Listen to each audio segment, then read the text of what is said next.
బిడ్డల సంక్షేమం కొరకే తండ్రి మా ప్రభా దేవుని ఆశీర్వదించడం నీ ప్రేమను బట్టి వందనాలు. సహాయం చేయండి. తెరవైన ఆకాశం మధ్యలో ఉంచండి.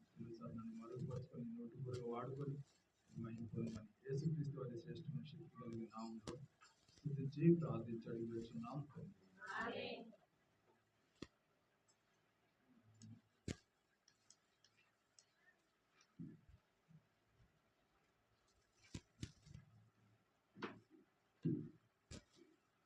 మనము ఆరాధన కొరకై యెషయా గ్రంథము 63వ అధ్యాయం మనం తొందరగా ముగించుకోవడానికి ప్రయత్నం చేస్తాం.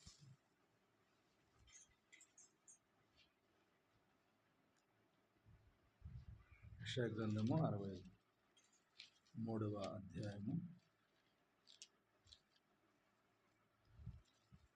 7 నుంచి 9 వచనాలు కలిసి చదువుకుందాం. 63వ అధ్యాయము యెషయా గ్రంథము 63వ అధ్యాయము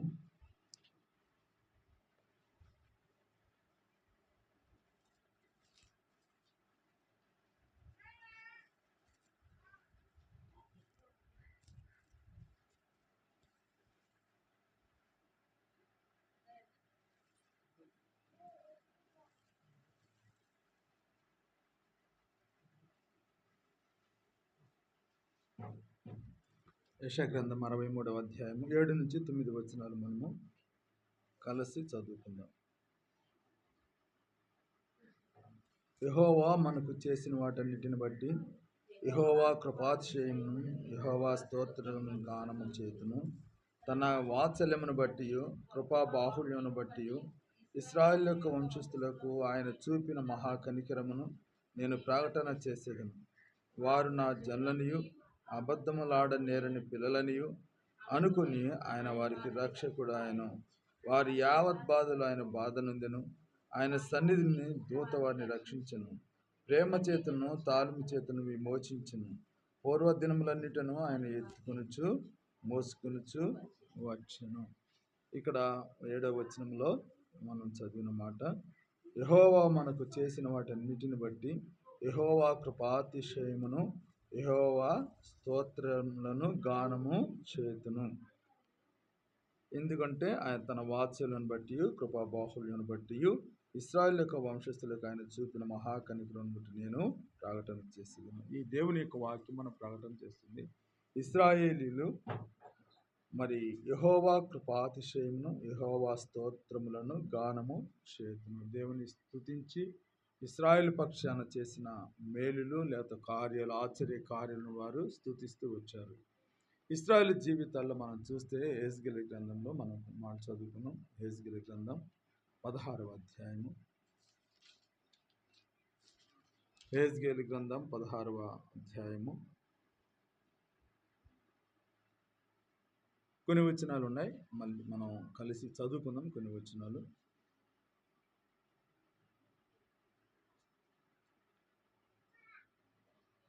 మొదటి వచనము నుంచి చదువుతాం. మార్చి చదువుకుని చూడండి. నేను ఒక వచనం చదువుతాను, మీరు ఒక వచనం చదవండి. మరి యెహోవా వాక్కు నాకు ప్రత్యక్షమై ఇలాగ సెలవిచ్చెను. నరపుత్రుడా, యెరూషలేము చేసిన హేయకృత్యం దానికి తిరిగేసి ఇలాగ ప్రకటించు. ప్రభువైన యెహోవా యెరూషలేమును గూర్చి ఈ మాట సెలవిచ్చుచున్నాడు. నీ ఉత్పత్తియు నీ జననము నీ కనానీయుల దేశ సంబంధమైనవి. నీ తండ్రి అమోరీయుడు, నీ తల్లి హిత్తీయురాలు. నీ జననం చూడగా నీవు పుట్టిన నాడు నీ నాభి సూత్రము కోయబడలేదు. శుభ్రమొగటకు నీవు నీళ్లతో కడుగబడను లేదు. వారిని ఉప్పు రాయకపోయిరి, బట్ట చుట్టకపోయిరి. చదువు. ఈ పనులలో ఒకటైనను నీకు చేయవలనని ఎవరును కటాక్షింపలేదు.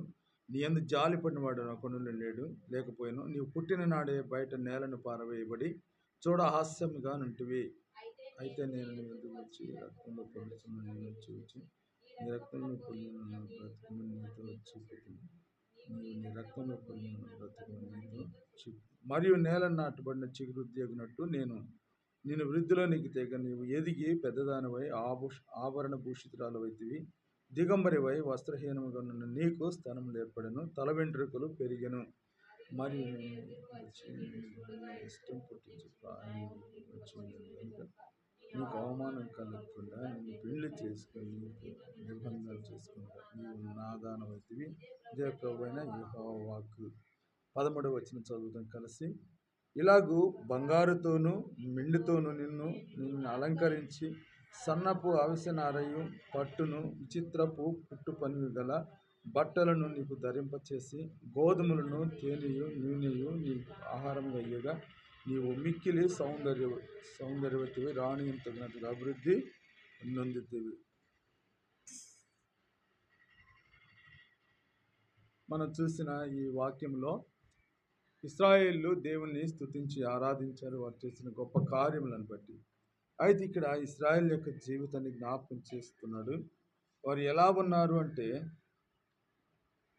ఆ మాట 3వ వచనం, ప్రభువైన యెహోవా యెరూషలేమును గురించి ఈ మాట సెలవు. ఎవరు యెరూషలేము? ఇశ్రాయేల్ ప్రజలు, దేవుని యొక్క ప్రజలు. ఎక్కడైతే వారు కృంగిన యొక్క పరిస్థితిలో ఉన్నారో ఐగుప్తులో నుంచి వారిని విడిపించి పాలు తేనెలు ప్రవహించే దేశానికి నడిపించటానికి దేవుడు ఇష్టపడిన వాడిగా వారి యావత్ బాధల నుంచి వారిని విడిపించి ఆ యొక్క దేశానికి తీసుకువెళ్ళి సంతోషింప చేయడానికి ఇష్టపడ్డాడు.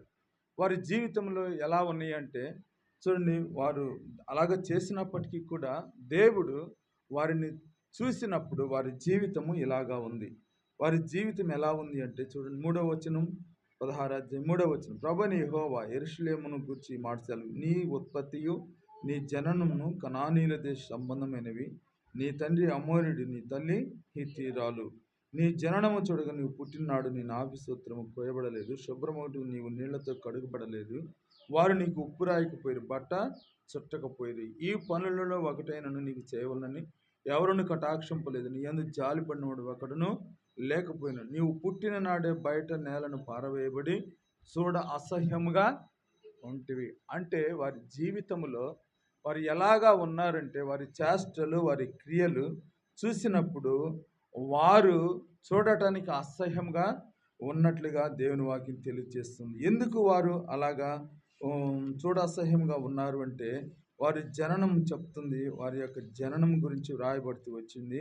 చూడండి, ఆయనకి ఇష్టం లేని వారిగా ఉన్నప్పుడు వారి జననం ఎలా ఉంది? కనానీయుల సంబంధమైన జీవితము. కనానీయులు ఎవరు అంటే దేవుని వాక్యంలో రాయబడుతూ వచ్చింది. చూడండి, ఆ మాట చూస్తే యెహెజ్కేలు గ్రంథం 16వ అధ్యాయము 3వ వచనంలో వారి జననం ఎలా ఉంది? 3వ వచనంలో, నీ ఉత్పత్తియు నీ జననము నీ కనానీయుల దేశ సంబంధమైనవి. నీ తండ్రి అమోరీయుడు, నీ తల్లి హిత్తీయురాలు. ఈ అమోరీయులు ఎలాంటి వారు ఏంది అనేది మనం చూస్తే ఆదికాండం 10వ అధ్యాయం 15వ వచనంలో వారు కనాను సంబంధమైన, అంటే ఎవరు కనాను? ఎవరు? శపించబడిన వాడు హాము యొక్క, అంటే నోవహు యొక్క సంతతిలో నుంచి వచ్చిన షేము, హాము, యాపెతు ఆ ముగ్గురు కుమారుల్లో ఒకడు హాము కుమారుడైన కనాను, శపించబడిన సంతానము అని. కాబట్టి ఈ అమోరీయులు ఈ యొక్క కనానీయుల సంబంధమైన ఆ యొక్క శ్రేష్టలను పోలి ఉంటూ ఉన్నారు. అంతేకాదు ఆ వారి యొక్క జీవితము 10వ అధ్యాయము 15వ వచనంలో చూస్తే ఆదికాండం 10వ అధ్యాయం 15వ వచనంలో, ఆదికాండము 10వ అధ్యాయము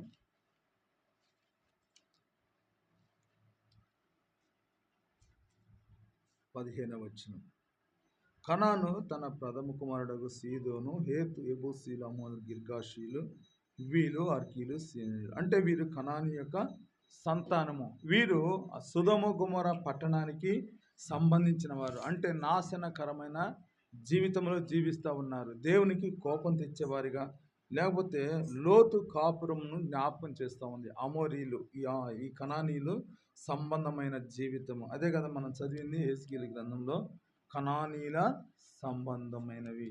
యెహెజ్కేలు గ్రంథము,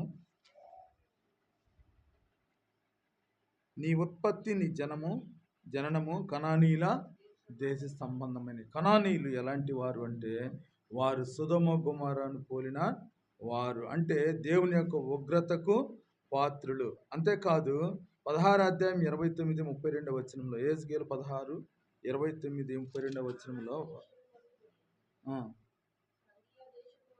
ఉమ్, ఆ, నీ హృదయం ఎంత బలహీనమైన సిగ్గుమాలిన వేశ్య క్రియలను వీటన్నిటినీ జరిగించుటకై నీవు ప్రతి అడ్డదోవను గుళ్ళను ప్రతి రాజవీధిని యొక్క బలిపీఠం కట్టుతూ వేశ్య చేయనట్టు చేయక జీవితము పుచ్చుకొన్నళ్ళక ఇంటివి వ్యభిచారిణికు భార్య తన పురుషుని త్రోసివేసినట్లు ఇక్కడ అన్యులను చేర్చుకును గదా. ఈ ఇస్రాయేల్ యొక్క జీవితం తెలియచేస్తా ఉన్నాడు. దేవుణ్ణి మరచి అంటే భర్తను కూడా మరచిపోయి తన ఇష్టానుసారంగా జీవిస్తున్న వేశ్య జీవితాన్ని చూపిస్తా ఉన్నాడు. ఇలాగా నీ జీవితంలో కనానీయుల యొక్క సంబంధమైన శ్రేష్ఠులు ఆ క్రియలు జరుపుతా ఉన్నావు. అలాగా దేవుణ్ణి మరచి పరలోకపు తండ్రి పరలోకపు యొక్క భర్త మనకు దేవుడు మనకు భర్తగా ఉంటున్నాడు. ఆ భర్తను కూడా విడిచి లేకపోతే పరలోకపు సృష్టికర్తని విడిచి మన జీవితం ఎలా ఉందంటే లోక సంబంధమైన కనానీయులను పోలిన జీవితంగా ఉంటుంది, అసహ్యకరమైన జీవితంగా ఉంటుంది అని జ్ఞాపకం చేస్తూ ఉన్నాడు. ఇశ్రాయేలు జీవితాలు అలాగా ఉన్నాయి. నా జీవితం కూడా దేవుణ్ణి ఎరగక మునుపు, దేవుణ్ణి గుర్తెరగక మునుపు, దేవుని విడిచిన వారమై, సృష్టికర్తను మరచిన వారమై మన ఇష్టానుసారంగా విగ్రహాలకు పూజ చేస్తూ ఇలాగా లోక సంబంధమైన వాటిని పూజ చేస్తూ లోక సంబంధమైన వాటిని ప్రేమిస్తూ మనము అలాగా దేవుణ్ణి విసర్జించిన వారుగా ఉంటా ఉన్నాము. అంతేకాదు తన భర్తను విడిచిపెట్టి తన కుటుంబాన్ని విడిచిపెట్టి లేకపోతే మన తనకు కలిగి ఉన్న దానిని విడిచి ఒక లోక సంబంధమైన ప్రత్యేకమైన వాటితో కలిసి ఉండే ఆ జీవితాన్ని జ్ఞాపకం చేస్తూ ఉన్నాడు. కనానీల మరి సంబంధమైన జీవితం ఇలాగ ఉంది. దానిని బట్టి ఏముంది చూడండి ఆ మాట. లేవియాకాండము వాళ్ళు ఎలాంటి వారంటే లేవియాకాండం 18వ అధ్యాయము లేవియాకాండము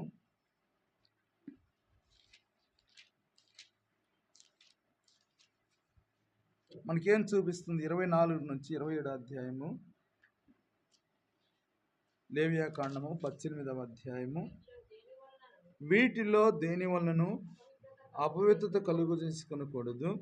నేను మీ ఎదుటి నుండి వెళ్ళగొచ్చిన జనములు వాటి వలన అపవిత్రులైరి ఆ దేశము అపవిత్రత కలదు గనుక నేను దాని మీద దాని దోష శిక్షను మోపుచున్నాను. ఆ దేశమందు కాపురమున్న వారిని వెళ్ళగక్కి వేయుచున్నది. కాబట్టి ఆ దేశము మీకంటే ముందుగానున్న ప్రజలను వెళ్ళగక్కి వేసిన ప్రకారము మీ అపవిత్రతను బట్టి మిమ్మను వెళ్ళగక్కి వేయకున్నట్లు మీరు అనగా స్వదేశీనే కానీ మీరు నివసించిన పరదేశీయే కానీ ఈ హేయ క్రియలన్నింటిలో దేన్ని చేయక ఈ నా కట్టడలను నా విధులను ఆచరింపవలను. వారు ఎట్టి హేయ క్రియలలో దేన్ని చేదుర వారు ప్రజలలో నుండి కొట్టివేయబడుదురు. కాబట్టి ఈ యొక్క కనాను సంబంధమైన ఈ యొక్క ఆచారాలు లేకపోతే ఈ యొక్క క్రియలు మన జీవితాల్లో ఉన్నప్పుడు మనము దేవుని శిక్షకు పాత్రలు. ఆ మాట మనం చదివాం కదా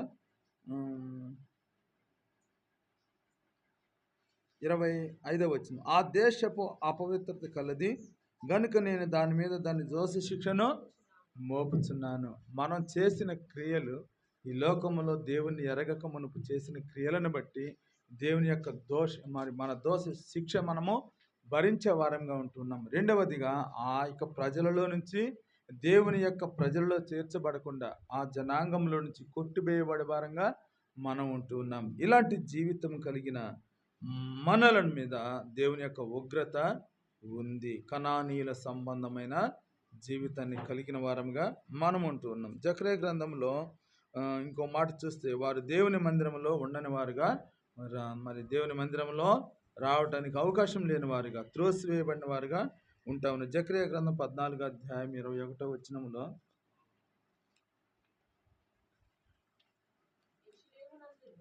చదువు.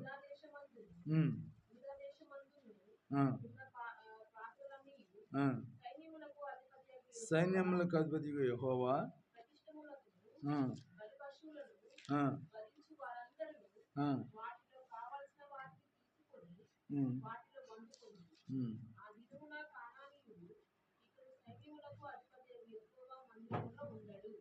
అది ఆ దినమున కనానీయుడు ఇక సైన్యములకు అధిపతి యెహోవా మందిరములో ఉండడు.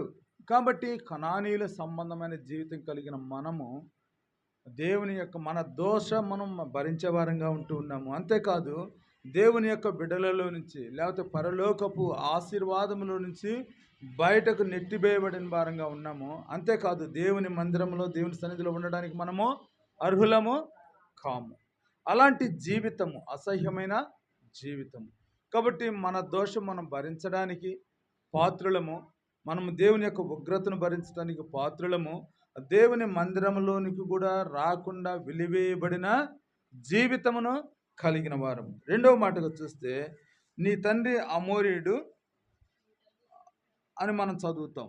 చూడండి ఆ మాట మళ్ళీ చదువమ్మా. 3వ వచనం, యెహెజ్కేలు గ్రంథం 16వ అధ్యాయము 3వ వచనం. ప్రభువైన యెహోవా యెరూషలేమును గూర్చి ఈ మాట సెలవిచ్చుచున్నాడు. కనానీయుల దేశ సంబంధమైనవి నీ తండ్రి అమోరీయుడు, నీ తల్లి హిత్తీరాలు. అమోరీయుడు అనే ఆ మాటకు మరి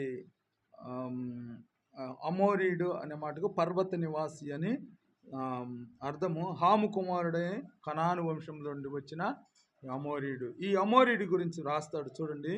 యెహెజ్కేలు గ్రంథం 16వ అధ్యాయం 45వ వచనం. యెహెజ్కేలు గ్రంథం 16వ అధ్యాయము 45వ వచనంలో 44 సామెతలు చెప్పువారందరూ తల్లి ఎట్టిదో బిడ్డయు అట్టిదే నిన్ను గూర్చి అందరూ. అంటే కనానీయుల సంతతి, అందులో నుంచి వచ్చిన అమోరీయుడు. వారి జీవితం ఎలా ఉంది అంటే, ఇంతకుముందు మనం చదివిన భాగంలో ఇశ్రాయేలులు దేవుని విడిచి ఎలాగా ఉన్నారో వారిలో నుంచి వచ్చిన ఈ లోక సంబంధమైన ఈ యొక్క జననము. మన తండ్రి ఎవరు? అపవాదియగు సంబంధం. మీరు అపవాదియగు మీరు సంబంధులు. అపవాదియగు చూడండి అన్నమాట. మీరు మీ అపవాదియగు సంబంధులని అంటే యోహాను సువార్త 8:44లో మనం చదువుతాం. కాబట్టి వారు ముందు ఎలా ఉన్నారో వారి జీవితాన్ని మనం పోలిన వారిగా, తల్లి ఎలాంటిదో బిడ్డ కూడా అలాంటిది. అంటే వారు పాపం చేసిన వారుగా ఉంటూ ఉన్నారు. పాప సంబంధమైన లోక సంబంధమైన వాటిని జరిగించినప్పుడు మనము లోకములో ఉన్నప్పుడు ఆ మాట ఆ సామెత ఉంటుంది కదా, లోకంలో సామెత ఏంటిది? తల్లి ఆవు చెల్లమేస్తే గట్టును మేది కదా. అంటే వారిని వెంబడించేవారుగా ఉంటా ఉన్నాం. దాన్ని బట్టి మన జీవితంలో మన జీవితాన్ని తెలియజేస్తూ ఉన్నాడు. అమోరీలు అంటే వారు ఎలాగున్నారో మనం కూడా అలాంటి వారము అని జ్ఞాపకం చేయబడుతూ ఉంది. చూడండి, యెహెజ్కేలు గ్రంథం 16వ అధ్యాయము 45వ వచనంలో ఆ మాట జ్ఞాపకం చేయబడింది. పెనిమిటిని బిడ్డలను విడనాడిన నీ తల్లితో నీవు సాటిదానవు. పెనిమిటిని బిడ్డలను విడనాడిన నీ అక్క చెల్లెంటితో నీవు సాటిదానవు. నీ తల్లి హిత్తీరాలు, నీ తండ్రి అమోరీయుడు. ఈ అమోరీయుడు కనాను సంబంధమైన జనములో నుంచి, కనాను యొక్క సంతతిలో నుంచి వచ్చిన వాడు. కనాను శపించబడినవాడు. శాపగ్రస్తమైన వాటిని ప్రేమించి, లోక సంబంధమైన వాటిని మనం ప్రేమించి వాటిని వెంబడించి శాపానికి పాత్రులంగా చేయబడిన మనము. కాబట్టి ఇలాంటి జీవితం కలిగిన వారము. చూడండి, యెహెజ్కేలు గ్రంథం 16వ అధ్యాయము 47వ వచనంలో ఆ మాట. 16:47లో అయితే వారి ప్రవర్తనను అనుసరించుటయు వారు చేయి హేయక్రియలు చేయుటయు స్వల్ప కార్యమని ఎంచి వారి నడతలను మించినట్లుగా నీవు చెడు మార్గముల యందు ప్రవర్తించితివి. చాలండి. ఎట్లా ప్రవర్తించావు? చెడు మార్గములో నీవు ప్రవర్తించావు. ఈ యొక్క దేవునికి అయిష్టమైన కార్యాలు. చూడండి, ఇశ్రాయేలు గురించి ఏం రాస్తాడు? తనకి ఇష్టముగా వారు ప్రవర్తించకపోయారు గనుక వారు అరణ్యంలో రాలిపోయారు. మన జీవితంలో మన చెడు మార్గాలను బట్టి, దేవునికి ఇసుకడ పుట్టించిన కార్యములను బట్టి, దేవునికి అవిధేయులుగా ఉన్న కారణాన్ని బట్టి, అమోరీలు కనాను సంబంధమైన చేష్టను చేస్తున్న కారణాన్ని బట్టి, మన చెడు మార్గంలో నడుచున్న కారణాన్ని బట్టి శాపగ్రస్తమైన జీవితమును గడుపుతున్న మనము దేవునికి అసహ్యమును పుట్టించిన వారుగా, దేవుని యొక్క ఉగ్రతను కొని తెచ్చుకున్న వారుగా, మన దోషము మనం భరించిన వారంగా, దేవుని మందిరంలోనికి రాతగని వారముగా ఉన్నప్పుడు దేవుడు ఏం చేశాడు? ఆయన ప్రేమించాడు. ఆయన ప్రేమ మన మీద చూపుతూ వచ్చాడు. అందుకే ఆ యొక్క సృష్టికర్తన దేవుడు తన ప్రియ కుమారుని మన యొద్దకు ఈ లోకానికి మనల్ని రక్షించడానికి మనల్ని చూచిన దేవుడు అందరితోటి ఊరుకోలేదు, కానీ మన కొరకై ఆ భ్రష్టత్వం విడిపించి దోష శిక్ష నుంచి విడిపించడానికి తన ప్రజలతో కలిసి దేవుని స్తుతించి ఆరాధించినట్టు తన మందిరంలోనికి మనల్ని తీసుకురావడానికి ఆయన చేసిన గొప్ప కార్యాన్ని మనం చూస్తాం. చూడండి, ఇంకో మాట మనం చదువుకుందాము. యెషయా గ్రంథము 14వ అధ్యాయము 19వ వచనంలో ఒక మాట వ్రాయబడుతుంది. 14వ అధ్యాయం యెషయా గ్రంథము 19వ వచనం.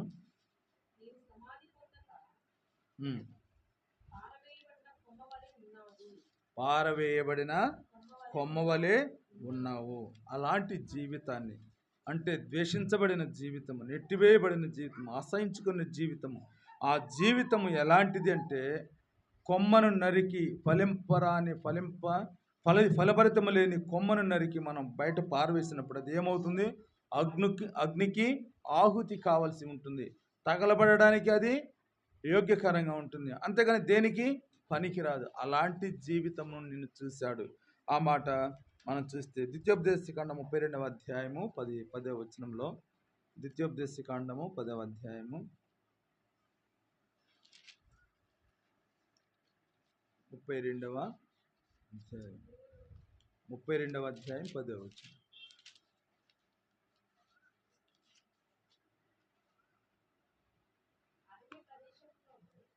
అరణ్య ప్రదేశములోని భీకర ధ్వనిగల పాడైన ఎడారిలోను వాణ్ణి కనుగొని ఆవరించి పరామర్శించి తన కనుపాపు వలె వానిని కాపాడను. చూడండి, ఈ మాట మన జీవితము హేయమైనప్పుడు, మన జీవితము అసహ్యమైనప్పుడు, మన జీవితము పారవేయబడిన కొమ్మవలే అగ్నికి ఆహుతి కావలసిన మన జీవితాన్ని దేవుడు ఏం చేశాడు? కనుగొన్నాడు, చూశాడు. అంత మాత్రమే కాదు, యెహెజ్కేలు గ్రంథంలో మనం చూసిన ఆ మాటను జ్ఞాపకం చేయబడి చూడండి. యెహెజ్కేలు గ్రంథం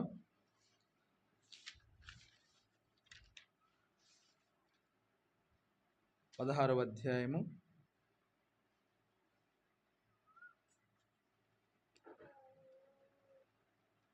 16వ అధ్యాయము 6వ వచనం, 5వ వచనం. ఈ పనులలో ఒకటి నీకు చేయవలన ఎవరు కటాక్షింపలేదు, నీ అన్ని జాలిపడిన వాడు ఒకడు లేకపోయాను. నీవు పుట్టిన నాడే బయట నేలను పారవేయబడి చూడ అసహ్యముగా ఉంటివి. చెట్టును ఎదిగే కొమ్మ పచ్చగా ఉంటుంది, అది చూడడానికి అందముగా ఉంటుంది, ఫలభరితమైన జీవితాన్ని ఇవ్వడానికి లేకపోతే ఫలించడానికి సిద్ధముగా ఉంటుంది. ఉదయకాలంలో మా ఇంటి పక్కన చెట్టు ఒకటి ఉంటే నేను చూడలేదు, ఆ కొమ్మలు నరుకుదామని కత్తి తీసుకొని నరకబోయలేక మా అబ్బాయి అన్నాడు, ఆ కాయలు కాసింది చెట్టు చూడు ఒకసారి అన్నాడు. సీతాఫలాలు అంటే ఫలభరితమైన జీవితంలో ఉన్న బిడ్డలను లేకపోతే ఫలభరితమైన చెట్టును నరకడానికి మనం ఏం చేయము? ఇష్టపడం. దేన్ని నరుకుతాము? ఎన్ని రోజులున్నా, ఎన్ని సంవత్సరాలున్నా, లేకపోతే ఎంతకాలం ఉన్నా ఫలభరితము లేని చెట్టును మనం ఏం చేస్తాం? ఉండనీయం, నరికి పారేస్తాం. పారేసిన దాన్ని అంతటితోటే ఊరుకోం, దాన్ని తగలబెట్టేస్తాం, అగ్నికి ఆహుతి కావలసి ఉంటుంది. ఇలాంటి జీవితంలో ఉన్న నిన్ను నన్ను చూశాడు. చూడండి, ఎరికో పట్టణం నుంచి ఎక్కడికి దిగి వెళ్తా, యెరూషలేము నుండి ఎరికోకు దిగి వెళుతున్న వ్యక్తిని మనం చూస్తే అతను మందిరాన్ని విడిచిపెట్టాడు, లోక సంబంధమైన వాడిని ఆశించాడు, పడేసి వెళ్ళిపోయారు వాళ్ళు దొంగలు కొట్టి. కానీ ఆ సమరీయుడు ఆగి చూచాడు, పరామర్శించాడు, పూటకొళ్ళవని ఇంటిలో చేర్చాడు. ఈ ఉదయకాల సమయంలో దేవుడు మరి నీ ఎడల నా ఎడల జాలి కలిగిన వాడుగా, నీ జీవితం అసహ్యముగా ఉన్నప్పుడు, నిన్ను ఎవరు ప్రేమించలేనప్పుడు, ఎవరు నీ దగ్గరికి రానప్పుడు, ఎవరు నిన్ను చూడనప్పుడు ఆయన జాలి కలిగిన వాడుగా, తల్లి అయినా మర్చిపోద్దు కానీ నేను మరువనని వాగ్దానం చేసిన దేవుడు నీ యొద్దకు వచ్చాడు. నీ యొద్దకు వచ్చి చూసినప్పుడు నువ్వు ఎలా ఉన్నావు? అసహ్యముగా ఉన్నావు. ఎందుకు అసహ్యంగా ఉన్నావు అంటే అక్కడ చూడండి, నీవు ఎక్కడ పొర్లుచున్నావు? నీ రక్తములో నీవేం చేస్తా ఉన్నావు? పొర్లుచున్నావు. ఆ రక్తము దేన్ని జ్ఞాపకం చేస్తుంది అంటే యెషయా గ్రంథంలో 1వ అధ్యాయంలో ఆ మాట చదువు ఒకసారి. యెషయా గ్రంథం 1వ అధ్యాయము 18వ వచనం. యెహోవా ఈ మాట సెలవిస్తున్నాడు, రండి మనం వివాదం తీర్చుకుందాం. మీ పాపములు రక్తం వలె ఎర్రనివైనను అవి హిమము వలె తెల్లబడును, కెంపు వలె ఎర్రనివైనవి గొర్రెబొచ్చు వలె తెల్లవగును. అంటే ఈ పాపములో నీవు పొర్లుచున్నావు, అసహ్యముగా ఉన్నావు, బయట నేలను పారవేయబడిన కొమ్మ వలె ఉన్నావు. ఎడారి, ఈ లోకపు అరణ్యములు లేకపోతే ఈ లోకపు ఎడారిలో నీవు ఉన్నావు. కాబట్టి నిన్ను ఎవరు దగ్గరికి తీయడానికి ఎవరు ఇష్టపడలేదు, నీ మీద ఎవరు ప్రేమ చూపలేదు. దేవుడు అంటా ఉన్నాడు ఆ మాట, నీవు రక్తములో పొర్లుచున్న నిన్ను చూచి నీవు బ్రతుకుమని నేను సెలవిచ్చాను అంటాడు. చూడండి ఆ మాట మనం చదివాం 6వ వచనంలో. అయితే నేను నీ యొద్దకు వచ్చి రక్తంలో పొర్లుచున్న నిన్ను చూసి నీ రక్తంలో పొర్లుచున్న నీవు బ్రతుకుమని సెలవిచ్చాను. దేవుడు నువ్వు బ్రతకడానికి ఆయన ఏం చేశాడు? ఆ పరమును వీడి తన ప్రియ కుమారుడైన యేసుక్రీస్తు వారిని మన కొరకు అనుగ్రహించాడు. నిన్ను బ్రతికించడానికి ఆయన రక్తమును కార్చాడు, ఆ శిలువలో యాతన చెందాడు, చనిపోయి సమాధి చేయడు, మృత్యుంజయుడై తిరిగి లేచిన దేవుడు ఆయన చనిపోయి నిన్నేం చేశాడు? బ్రతికించాడు. ఆ మాట మనం చూస్తాం కదా గలతీయులకు రాసిన పత్రికలో. ఆ మాట మనం చూస్తాం గలతీయులకు రాసిన పత్రికలో, ఎఫెసీయులకు రాసిన పత్రికలో ఆ మాట.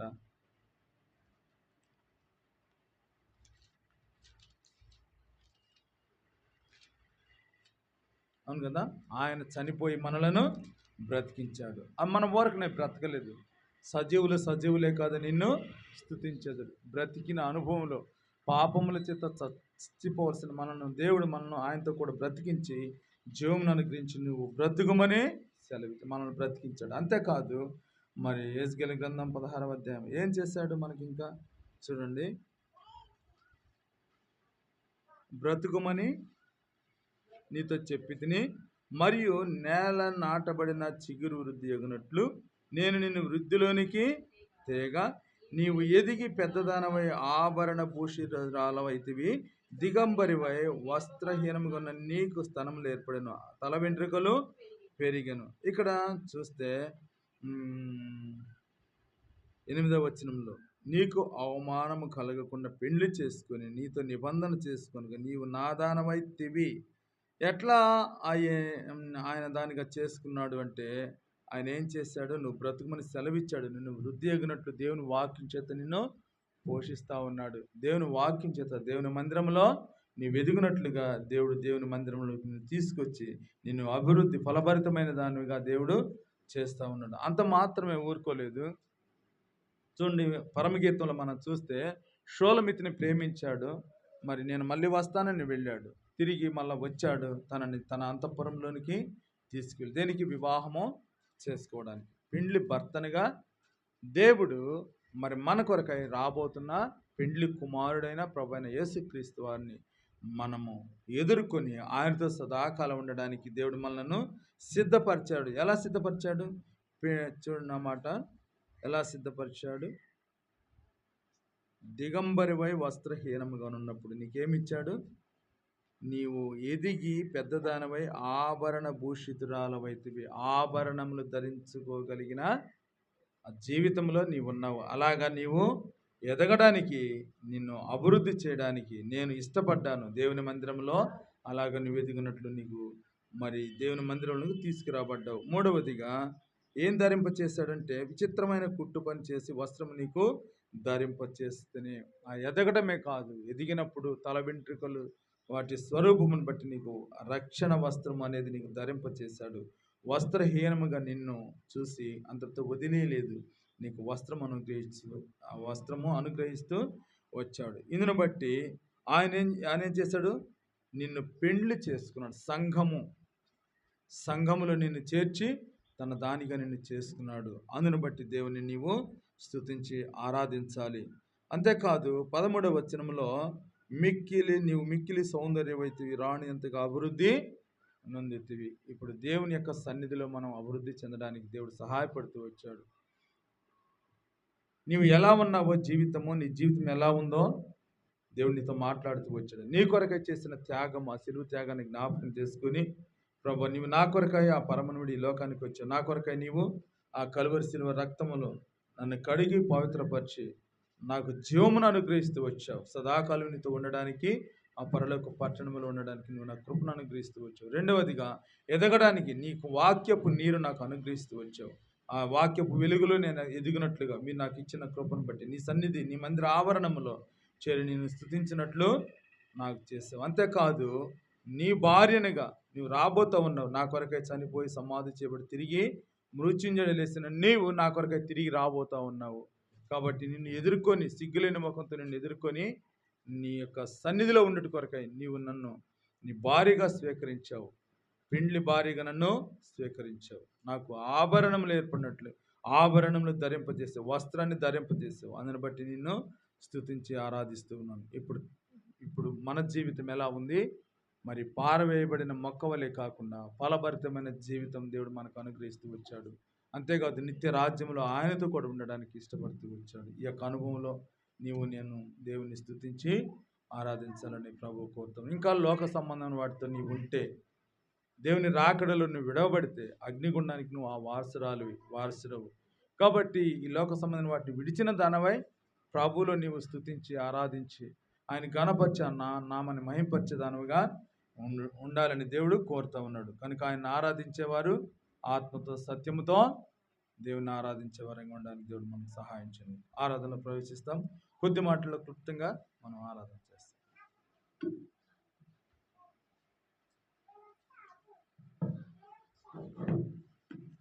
ఆరాధించండి. కొద్ది మాటల్లో క్లుప్తంగా